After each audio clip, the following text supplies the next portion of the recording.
Everyone, this is Copy My Stargirl Season 3 episode 6 review. This episode's going to be a little bit shorter than usual. What are you feeling well today? But I wanted to get this episode out for you. So basically, I'm not going to edit this as much because it's not really feeling well. But yeah, so basically, great for that. But Rick is brought into a gym, so he didn't test the hourglass. His strength for the hourglass, so he tested himself for like an hour, and that was really fun to see. And he's being spied on by whoever probably killed the gambler, and he's working on a puzzle, so not sure why the puzzle is at first, but then further towards the episode we see that we see what it is. Yolanda's in the church asking for forgiveness of what she's trying to do. Not about stealing the laptop, but revenge. Mike and Jack came talking about the fact that the court saw Belgian in a lot. They didn't deny this episode, but they talked about the fact that Pat needs to stand up more for his own house, and I agree with Mike on that one, because they should really lock the doors, and even if they did, Quad would just find another way in. Maybe Pat's the tail crusher one of these days. She's never Belgian again. Courtney is with Cameron, and Cameron is learning how to use his powers, and he makes a high stop show, which I find that scene fascinating.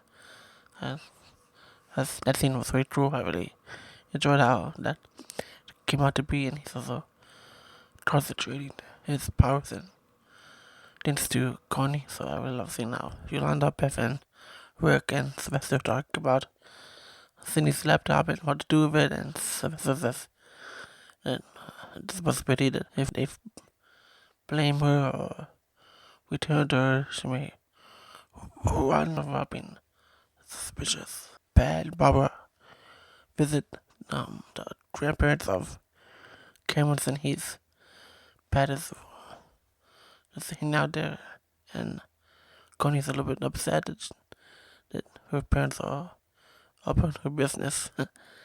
But yeah. And they talk about Cameron in the neighborhood instead of waiting until they get out of the neighborhood and go home, to the grandmother, whose name is Lily. She looks at them through the window, and not only that, but they're somehow also being spied by the dude I spoke about earlier. And then Connie says something about Cameron's not his father. That line was really confusing. I don't know if that just messed up on that line, but I think she sure said Jordan's not his father. I don't know. I don't know if there's know what that line meant.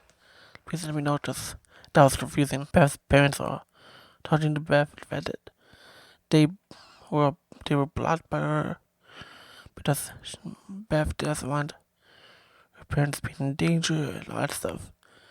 And I thought it made sense for Beth's perspective, but then she's really unsure. Then Yolanda has seen Beth because Beth is done with Cindy's laptop.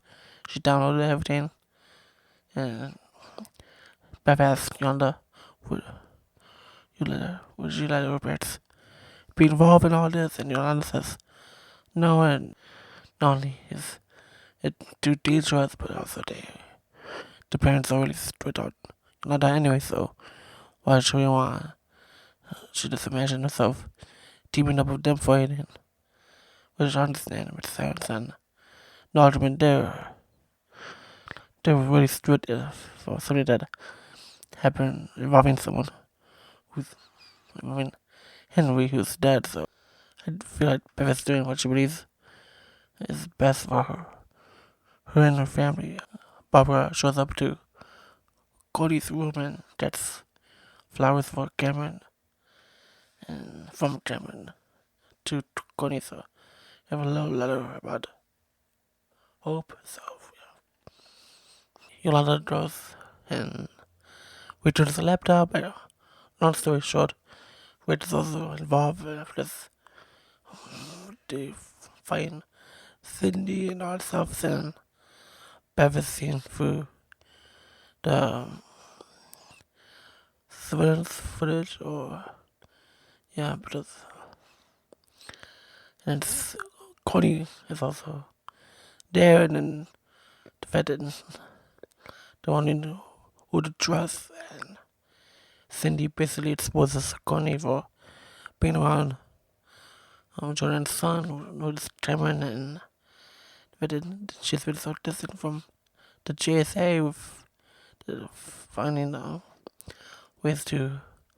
She's been helping Cameron with his powers, so and now the work and Yolanda are opportunities. They're like against Courtney now, so then it's not really about Cindy anymore. It's about Courtney being with Cameron, and Cindy was hoping that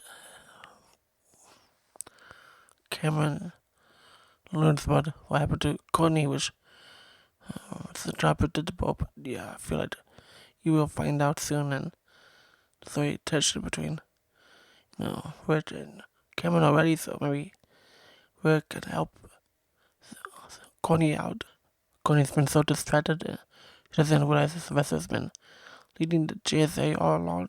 It's something that's weird is that Bev has the same laptop as the gambler. I'm not sure if maybe that was continuity error or whatever, but yeah, they're able to.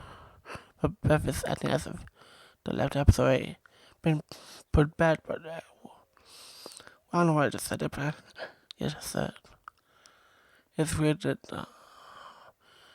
two characters who. It's not like a screw laptop, it's just a random laptop going on. Sylvester talks to Courtney and about the GSA, and Pat over here, and then Sylvester's telling Courtney about Brainwave, Mary, and Henry, and it's all touching stuff. Sylvester even says that he learned things from Pat himself. Courtney feels a little bit better because she was really upset with the team not. Basically, the team being against her for being a Cameron, but it's just Demogorgon, it's not Sydney's, and probably not a pre-order, but yeah. And Beth shows Pat and Connie in a casual way, being a little bit awkward about the fact that they're being spied through security cameras by some unknown person who is not finished with the puzzle, but has a picture of a skull. This person was really exciting. I love the tension between Cindy and Yolanda. That was awesome seeing those two fight each other. Yeah, I do feel bad for Connie in this episode because she was trying to do her best for being with Cameron, and also trying to be there for the team as much as she could, but also sometimes she didn't. Mike wasn't in this episode as much, but it was alright. I love the stuff that Sylvester said to Connie, so yeah. I'm done, guys. I'll see you guys. Hopefully you enjoy my review. If you, I'll see you guys maybe next week. I'm not sure, right? But yeah, I'll see you guys. Right?